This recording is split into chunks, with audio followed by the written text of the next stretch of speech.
Coordinate system को एक और नाम दिया जाता है जिसको कहा जाता है रेफरेंस फ्रेम। तो रेफरेंस फ्रेम का मतलब हुआ ऐसा कोऑर्डिनेट सिस्टम जिसमें कि ऑरिजिन होगा और एक्स वाई जेड एक्सिस होते हैं। ठीक, उस ऑरिजिन के रेस्पेक्ट में पार्टिकल्स के वेलोसिटी, डिस्प्लेसमेंट, एक्सेलरेशन, पोजीशन सारे चीज़ें मेजर करते हैं, है ना। अगर ऐसा करा जाए कि कोऑर्डिनेट सिस्टम के ऑरिजिन पर एक ऑब्जर्वर बैठा दिया जाए, है ना, तो ये ज़्यादा बेटर होगा क्योंकि ऑब्जर्वर के पास आईज होती हैं और एक ब्रेन होता है। तो ऑब्जर्वर जो है ये आइडेंटिफाई कर सकता है कि पार्टिकल्स के पास जो मोशन है वो एक्सेलरेटेड है या यूनिफॉर्म मोशन है या फिर पार्टिकल रेस्ट पर है। ये ऑब्जर्वर जो है पता कर सकता है। ठीक, तो रेफरेंस फ्रेम जो है उसमें हम लोग क्या करते हैं कि ऑरिजिन से ये सारे quantities position, velocity, acceleration measure कर सकते हैं।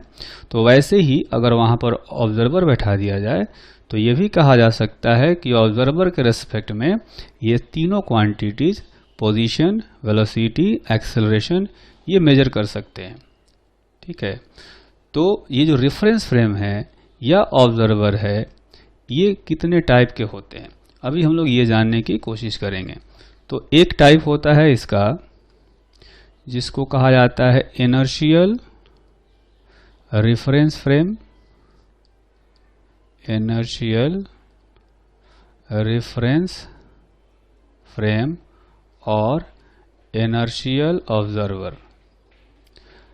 इनर्शियल फ्रेम के बदले में जो है हम लोग इनर्शियल ऑब्जर्वर वर्ड यूज करें तो ज़्यादा बेटर होगा, क्योंकि कई बार हमें ऐसा करना पड़ेगा कि ऑब्जर्वर के जगह पर, फ्रेम के जगह पर हमें खुद बैठ करके इमेजिन करना पड़ेगा कि पार्टिकल का जो मोशन है वो कैसा होगा, एक्सेलरेटेड होगा या यूनिफॉर्म मोशन होगा या इक्विलिब्रियम वाला होगा।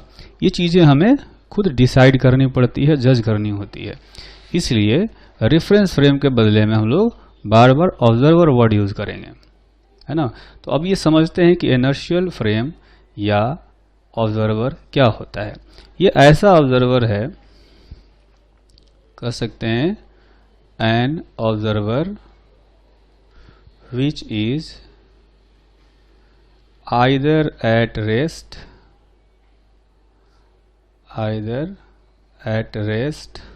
और in uniform motion is called inertial observer, है ना। तो inertial observer जो है ये ऐसा ऑब्जर्वर है जिसके पास कोई एक्सेलरेशन नहीं होगा, ऐसा कह सकते हैं, क्योंकि हमने कहा कि या तो वो रेस्ट पर होगा या तो यूनिफॉर्म मोशन में होगा, यानी उसका एक्सेलरेशन नहीं होगा। So an observer which is unaccelerated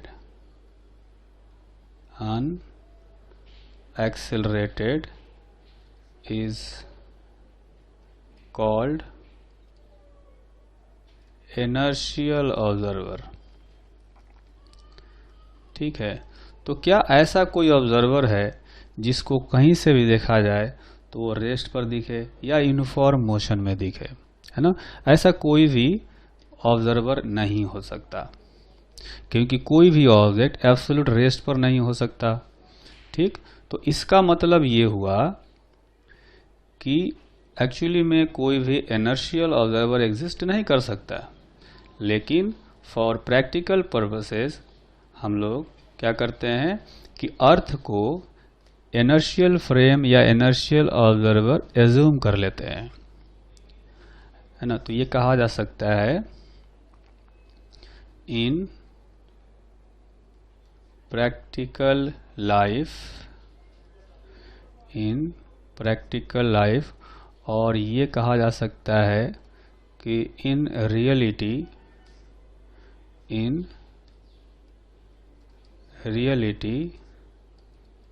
inertial observer does not exist, but for practical purposes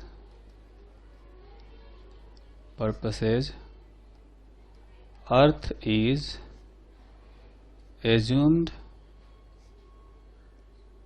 to be inertial,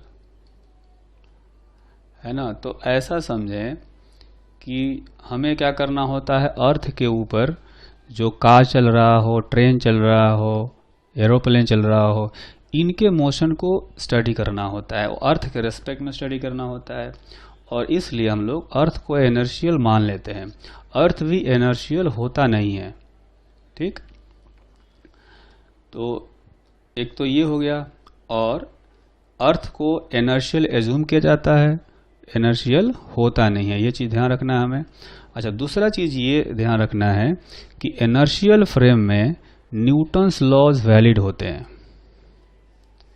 है ना। Newton's laws of motion are valid in inertial frame, या इनर्शियल ऑब्जर्वर के रिस्पेक्ट में Newton के laws जो हैं वो valid होते हैं, ठीक। और जो दूसरा होता है टाइप इसका ऑब्जर्वर का या रेफरेंस फ्रेम का, उसको कहा जाता है नॉन इनर्शियल रेफरेंस फ्रेम और ऑब्जर्वर, ठीक है। तो ये ऐसा फ्रेम है, ऐसा ऑब्जर्वर है जिसके पास एक्सेलरेटेड होता है, जिसके पास एक्सेलरेशन होता है। N accelerated observer is called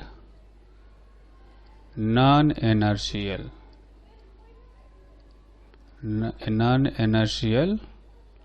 observer, या यूं कहें कि जो इनर्शियल नहीं है वो नॉन इनर्शियल है।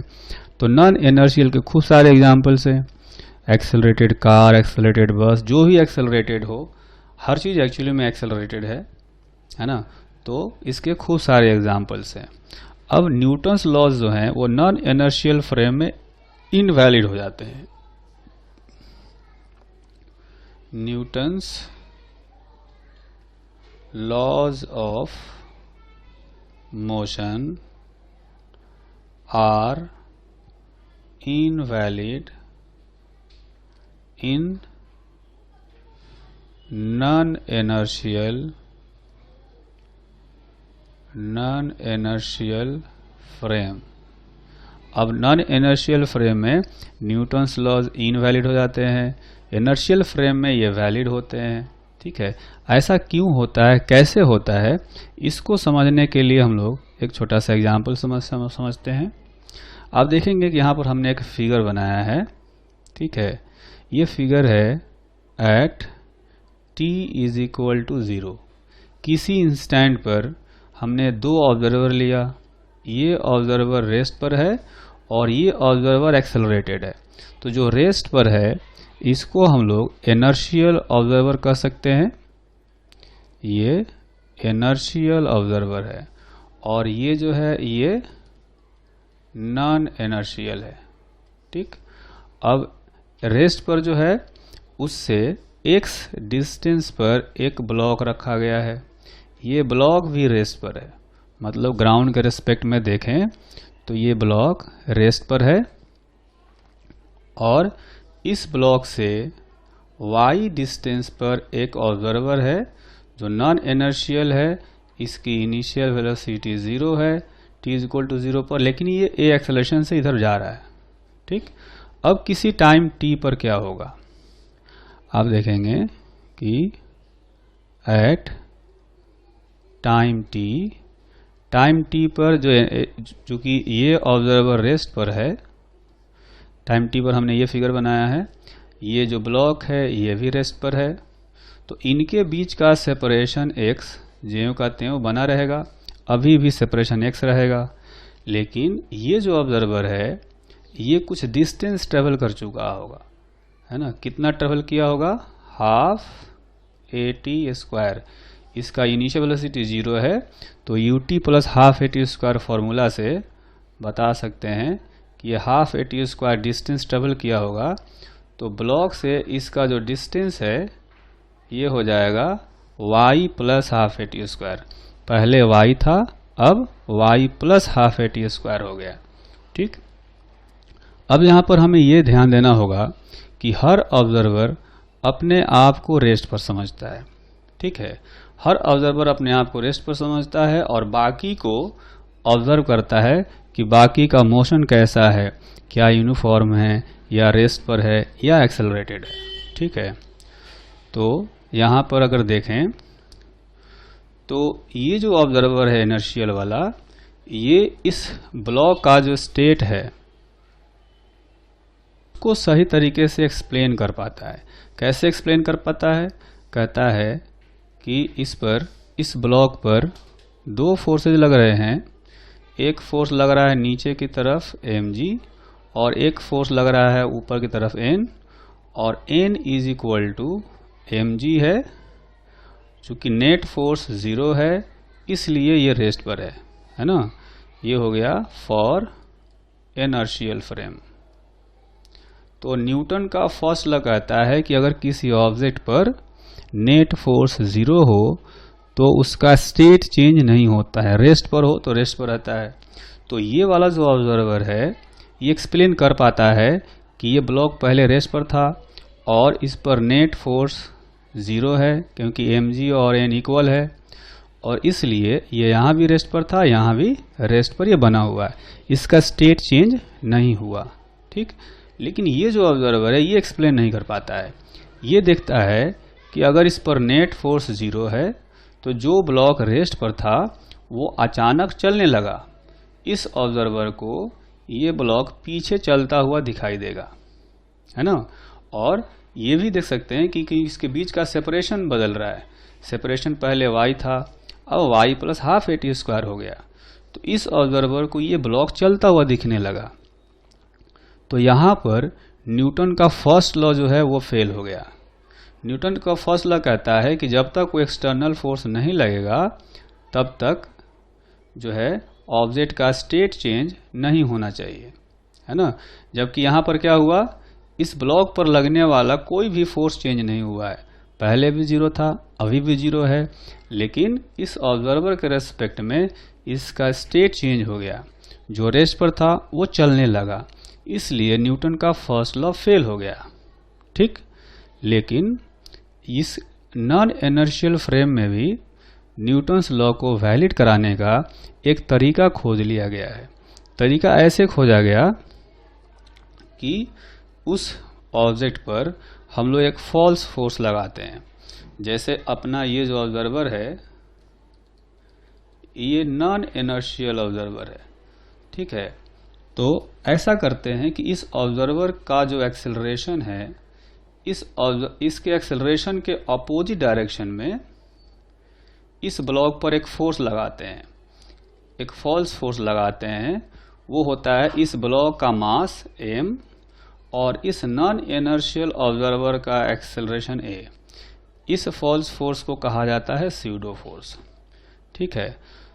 तो अब जो है एक फॉल्स फोर्स लगाने से ये नॉन इनर्शियल फ्रेम में भी न्यूटन्स लॉ वैलिड हो जाएंगे। कैसे? देखेंगे कि जब इस पर एक ma फोर्स लगने लगेगा तो ऐसे कह सकते हैं कि n और mg तो कैंसिल हो गए, लेकिन चूंकि इधर ma फोर्स लग रहा था तो इस ब्लॉक के पास एक एक्सेलरेशन आएगा। कितना? ma यानी कि फोर्स डिवाइडेड बाय मास। तो इतना एक्सेलरेशन आएगा लेफ्ट डायरेक्शन में, और लेफ्ट डायरेक्शन में एक्सेलरेशन आएगा, इसलिए ये ऑब्जर्वर कह सकता है कि चूंकि इस ब्लॉक के पास a एक्सेलरेशन आ गया तो इसने हाफ AT² डिस्टेंस ट्रेवल कर लिया इस t समय में, और इसलिए ये गैप जो है ये बढ़ गया, और चूंकि एक्सेलरेशन आ गया इसलिए इसके पास वेलोसिटी भी आ गया। ठीक। तो ये कहा जा सकता है कि नॉन इनर्शियल फ्रेम में भी न्यूटन्स लॉ को वैलिड कराया जा सकता है अगर एक स्यूडो फोर्स लगाया जाए। तो हम लोग थोड़ा सा स्यूडो फोर्स के बारे में समझते हैं, है ना। तो पहले ये नोट लिखेंगे कि Newton's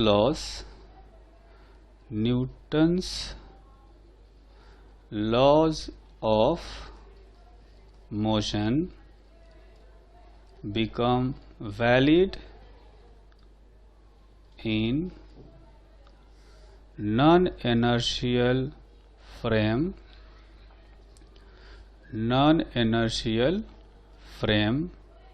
when a pseudo force is applied। ठीक, अब ये जो स्यूडो फोर्स है ये क्या होता है, इसको हम लोग समझते हैं। ठीक है, स्यूडो फोर्स, तो स्यूडो फोर्स है ये एक फॉल्स फोर्स है।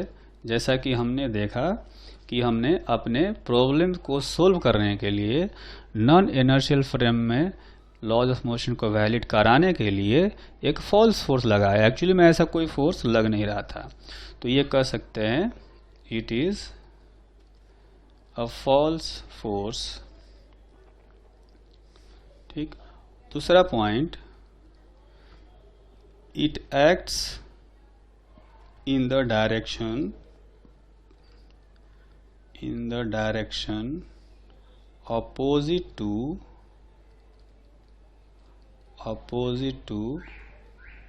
acceleration of non-inertial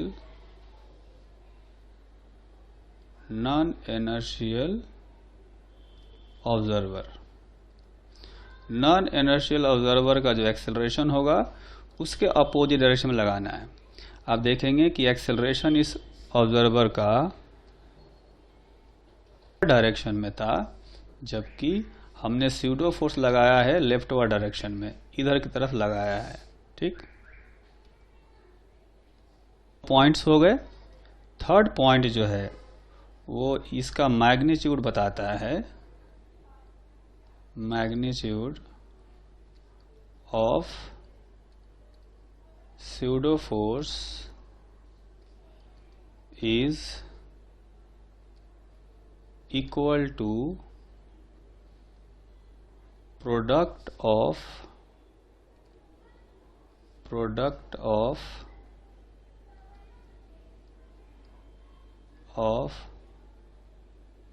mass of object and acceleration of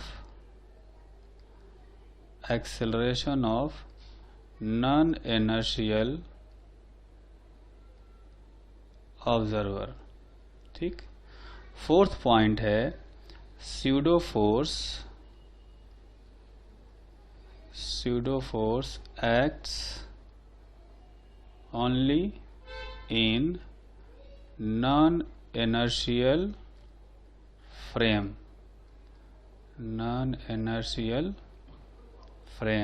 ये ध्यान रखना है कि इनर्शियल फ्रेम में स्यूडो फोर्स एक्ट नहीं करता है, सिर्फ नॉन इनर्शियल फ्रेम में ही स्यूडो फोर्स एक्ट करता है। तो इसका जो मैग्नीट्यूड होता है उसको एक बार फिर से समझते हैं। Magnitude of pseudo force is equal to mass into acceleration. Mass हो गया मास ऑफ ऑब्जेक्ट, जिस ऑब्जेक्ट का फ्री बॉडी डायग्राम बना रहे होंगे, जिसका मोशन स्टडी कर रहे होंगे, उसका मास, और एक्सेलरेशन किसका होगा, एक्सेलरेशन होगा नॉन इनर्शियल ऑब्जर्वर का, है ना। तो ये हो गया acceleration of non inertial observer. ठीक, तो ये जो है हमें 2-3 पॉइंट्स इसके ध्यान रखने होंगे कि स्यूडो फोर्स का मैग्नीट्यूड इतना होता है, डायरेक्शन होता है नॉन इनर्शियल ऑब्जर्वर का, जो एक्सेलरेशन हो उसके अपोजिट डायरेक्शन में। ठीक, पॉइंट्स को एक बार फिर से देख लेते हैं। It is a false force, इसका जो डायरेक्शन होता है वो होता है opposite to acceleration of non inertial observer. Magnitude हमने समझ लिया। और pseudo force acts only in non inertial frame. तो ये पॉइंट ध्यान रखेंगे तो नॉन इनर्शियल फ्रेम में भी क्वेश्चन को सोल्व कर सकते हैं। तो स्यूडो फोर्स पर बेस्ड एक एग्जांपल करते हैं। इस एग्जांपल में एक वेज है और एक ब्लॉक है। A block is placed on smooth wedge which can move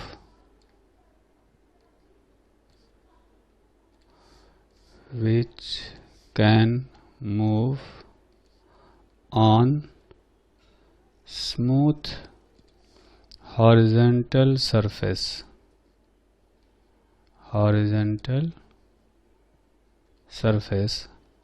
Find acceleration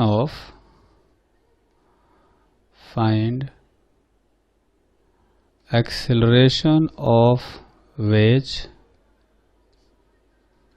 such that or so that block does not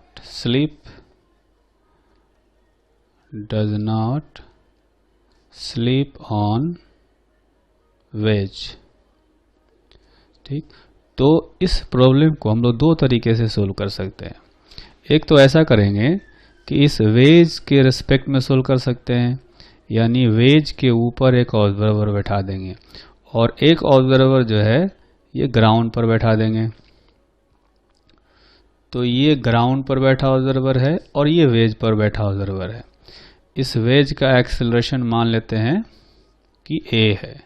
ठीक, तो पहले हम लोग इसको सोल्व करते हैं इस ऑब्जर्वर के रेस्पेक्ट में, यानी कि वेज के रेस्पेक्ट में, with respect to veg.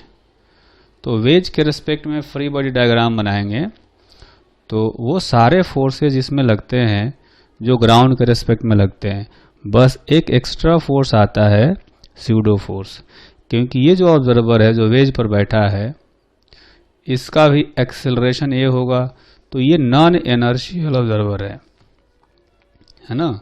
Veg के ऊपर जो ऑब्जर्वर है वो नॉन इनर्शियल है और नॉन इनर्शियल होगा तो एक स्यूडो फोर्स लगेगा। तो नीचे एक फोर्स है mg, एक नॉर्मल फोर्स आएगा इधर n और साथ में एक स्यूडो फोर्स आएगा इधर। क्योंकि इस ऑब्जर्वर का एक्सेलरेशन है राइटवर्ड डायरेक्शन में तो स्यूडो फोर्स आएगा लेफ्टवर्ड डायरेक्शन में। स्यूडो फोर्स का वैल्यू निकालेंगे, ये जो ब्लॉक है ब्लॉक का मास और एक्सेलरेशन लेंगे इस ऑब्जर्वर का, नॉन इनर्शियल ऑब्जर्वर का। तो ये तीन फोर्सेज लग रहे हैं। ये सारे फोर्सेज हम लोग फिर से यहाँ दिखाते हैं। एक हो गया नॉर्मल फोर्स और एक हो गया mg फोर्स और ये है pseudo force m into a। ठीक, अब हम लोग यहाँ पर ऐसा करते हैं कि एक वर्टिकल लाइन ड्रॉ करते हैं। ये वर्टिकल लाइन हो गया, ये हॉरिजॉन्टल लाइन है, तो ये वाला जो एंगल है वो थीटा होना चाहिए। ऐसा इसलिए क्योंकि हमने पढ़ा कि वर्टिकल, ये वर्टिकल लाइन है, ये नॉर्मल है, वर्टिकल और नॉर्मल के बीच का एंगल इस इंक्लिनेशन थीटा के इक्वल होता है, इसलिए थीटा होगा। अब क्या करेंगे हम लोग, इस एन को रिजोल्व करते हैं। तो एन को रिजोल्व करने से दो कंपोनेंट आएंगे, अपवर्ड डायरेक्शन में आएगा एन कॉस थीटा और हॉरिजॉन्टल डायरेक्शन में आएगा एन साइन थीटा। ठीक, अब क्वेश्चन में ये कहा गया है कि वेज के रेस्पेक्ट में इस ब्लॉक को स्लिप नहीं करना है। स्लिप नहीं करने का मतलब कि जो ऑब्जर्वर है इस ऑब्जर्वर से अगर x डिस्टेंस पर ब्लॉक रखा हो तो ये हमेशा x डिस्टेंस बना रहेगा, ये सेपरेशन चेंज नहीं होगा। यानी ये जो ऑब्जर्वर है इसके लिए ये ब्लॉक रेस्ट पर होगा, है ना। रेस्ट पर होने का मतलब कि इक्विलिब्रियम में होगा, ठीक। तो कहा जा सकता है कि with respect to wedge problem is of equilibrium, equilibrium का प्रॉब्लम है ये। तो इक्विलिब्रियम में नेट फोर्स हम लोग जीरो करते हैं, तो जितना फोर्स ऊपर होगा उतना ही फोर्स नीचे लगना चाहिए। जितना फोर्स राइट डायरेक्शन में है n साइन थीटा, उतना ही फोर्स लेफ्ट डायरेक्शन में होना चाहिए, तभी ये इक्विलिब्रियम में रहेगा। तो दो इक्वेशन आ गए। अब हम लोग इनको क्या करेंगे, सोल्व करेंगे। सोल्व क्या करना है, डिवाइड कर देना है। n cos थीटा को n cos थीटा से डिवाइड कर देंगे, n साइन थीटा को n cos से डिवाइड कर दिया और ma को mg से डिवाइड कर दिया, ठीक। यानी इक्वेशन 2 को इक्वेशन 1 से डिवाइड कर देंगे तो n n cancel, m m cancel, तो यहाँ से आएगा tan theta is equal to a by g, यानी a is equal to g tan theta, ठीक है। तो कहने का मतलब ये है कि अगर इतना एक्सेलरेशन से ये वेज चलता रहे इधर, तो ये ब्लॉक स्लिप नहीं करेगा, अपनी जगह पर रुका रहेगा, ठीक। अब इसी क्वेश्चन को हम लोग सोल्व करेंगे ग्राउंड के रेस्पेक्ट में, ठीक। तो ग्राउंड के रेस्पेक्ट में इस ब्लॉक का अगर फ्री बॉडी डायग्राम बनाया जाए तो ये नॉर्मल फोर्स भी आएगा, ये mg फोर्स भी आएगा, लेकिन ये स्यूडो फोर्स नहीं आएगा, क्योंकि स्यूडो फोर्स सिर्फ नॉन इनर्शियल फ्रेम में लगता है और ग्राउंड यानी अर्थ को हम लोग इनर्शियल फ्रेम मानते हैं। तो अब हम लोग सोल्व करते हैं विथ रेस्पेक्ट टू ग्राउंड, और ग्राउंड जो है हमारे लिए इनर्शियल फ्रेम है, ठीक है। और ये जो था ये विथ रेस्पेक्ट टू वेज का मतलब वेज हमारे लिए नॉन इनर्शियल फ्रेम था और इसलिए हमने यहाँ पर स्यूडो फोर्स लगाया था। तो इस फ्रेम में, इनर्शियल फ्रेम में फ्री बॉडी डायग्राम बनाएंगे तो एक नॉर्मल फोर्स होगा और एक mg होगा, लेकिन ग्राउंड के रेस्पेक्ट में अगर वेज जा रहा है तो ये ब्लॉक भी इधर a एक्सेलरेशन से जाता हुआ दिखेगा, है ना। इसीलिए हमने कहा था कि ऑब्जर्वर जो है वो खुद जज करेगा कि मोशन कैसा होगा। ये ऑब्जर्वर जो है नॉन इनर्शियल, ये देखता है कि इससे इसका डिस्टेंस चेंज नहीं हो रहा है, तो इस ऑब्जर्वर के लिए ब्लॉक रेस्ट पर था, जबकि इस ऑब्जर्वर के लिए ये वेज भी चल रहा होगा और ये ब्लॉक भी चल रहा होगा। तो ग्राउंड के रेस्पेक्ट में जो मोशन है वो एक्सेलरेटेड मोशन है ना। तो ये हो गया अब एक्सेलरेटेड मोशन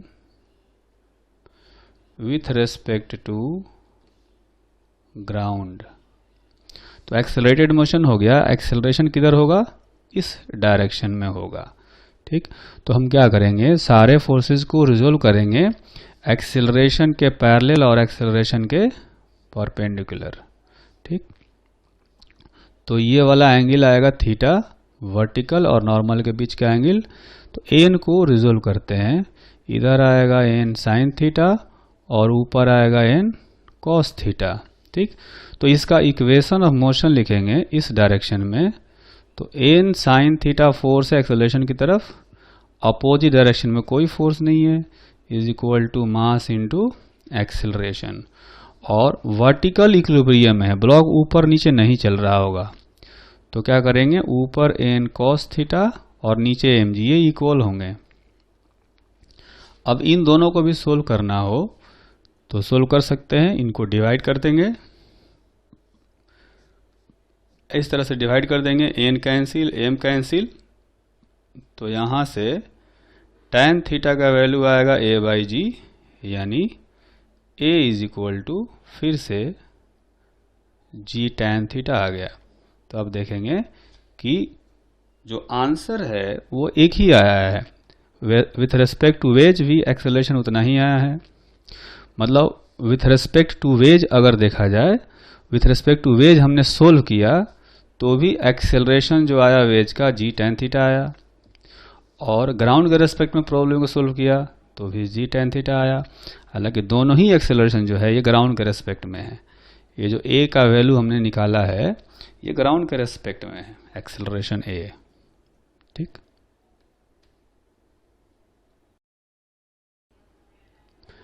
स्यूडो फोर्स पर बेस्ड नेक्स्ट एग्जाम्पल करते हैं। इस एग्जाम्पल में देखेंगे कि दो ऑब्जर्वर दिए गए हैं। एक ऑब्जर्वर है O2 जिसकी वेलोसिटी है किसी इंस्टेंट पर 5i cap plus 10j cap, इसके पास कोई एक्सेलरेशन नहीं है। एक दूसरा ऑब्जर्वर है O1, इसके पास किसी इंस्टेंट पर वेलोसिटी v1 दी गई है, 10i कैप 5j कैप और एक्सेलरेशन दिया गया है 5i cap plus 10j cap. ठीक है, सेम इंस्टेंट पर O2 और O1 की वेलोसिटी v2 और v1 दी गई है। ठीक, तो आप देख सकते हैं कि जो ऑब्जर्वर O2 है ये इनर्शियल कहलाएगा क्योंकि इसके पास कोई एक्सेलरेशन नहीं है, जबकि ऑब्जर्वर O1 जो है ये नॉन इनर्शियल कहलाएगा क्योंकि इसके पास एक्सेलरेशन है। ठीक, अब जो ऑब्जर्वर O1 है उसके रेस्पेक्ट में एक 2 kg का ब्लॉक रखा गया है जो कि रेस्ट पर दिखाई दे रहा है ना। 2 kg का ब्लॉक ऑब्जर्वर O1 को रेस्ट पर दिखाई देता है। ठीक, N object of mass 2 kg is, और कर सकते हैं कि appears at rest with respect to observer O1, then find pseudo force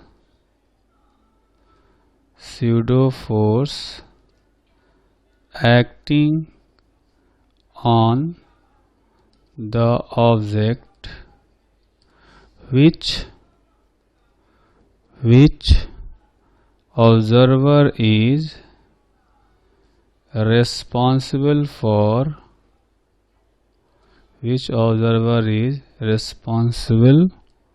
for this force. Question का जो सेकेंड पार्ट है वो ये है, net force, find net force on object with respect to observer O2। और क्वेश्चन नंबर 3 है इसका, net force, find net force on object with respect to observer O1। ठीक, तो इस क्वेश्चन को देख करके हम कह सकते हैं कि चूंकि नॉन इनर्शियल फ्रेम में ही स्यूडो फोर्स लगता है तो O1 के रेस्पेक्ट में इस पर एक स्यूडो फोर्स लगेगा, है ना। और जबकि ये भी कहा गया है कि O1 के रेस्पेक्ट में 2 kg का जो ब्लॉक है वो स्टेशनरी दिखता है। तो पहले स्यूडो फोर्स का वैल्यू निकालेंगे, क्वेश्चन का पहला पार्ट करेंगे।